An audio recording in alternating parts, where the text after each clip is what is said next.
চলুন জেনে আসি বিশ্বের সবচেয়ে সুন্দর ও বিখ্যাত 5টি মসজিদ সম্পর্কে। নাম্বার 1, মসজিদুল হারাম, মক্কা, সৌদি আরবে অবস্থিত।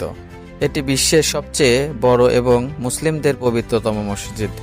এখানে অবস্থিত কাবা শরীফ, যাকে কেন্দ্র করে পুরো বিশ্ব মুসলিম নামাজ আদায় করে। নাম্বার 2, মসজিদে নববী, মদিনা, সৌদি আরব। ইসলামের দ্বিতীয় পবিত্রতম মসজিদ। এখানে মহানবী হযরত মুহাম্মদ সাল্লাল্লাহু আলাইহি ওয়াসাল্লাম এর রওজা মোবারক অবস্থিত। নাম্বার 3, সুলতান আহমেদ মসজিদ, ইস্তাম্বুল, তুরস্ক। নীল টাইলসের কারুকাজের জন্য এটি ব্লু মসজিদ নামে বিখ্যাত। অটোমান স্থাপত্যকলার এক অনন্য নিদর্শন। নাম্বার 4, শেখ জায়েদ গ্র্যান্ড মসজিদ, আবুধাবি, সংযুক্ত আরব আমিরাত। সাদা মার্বেলের অপরূপ কারুকাজ এবং বিশাল আকারের জন্য বিখ্যাত।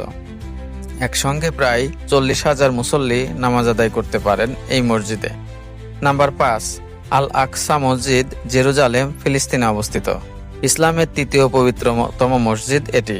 মিরাজের রাতে মহানবী হযরত মুহাম্মদ সাল্লাল্লাহু আলাইহি সাল্লাম এখান থেকে আসমানে গমন করেন। এই মসজিদগুলো শুধু নামাজের জায়গায় নয়, বরং এগুলো ইসলামী ঐতিহ্য, ইতিহাস ও স্থাপত্য শৈলীর মহামূল্যবান নিদর্শন।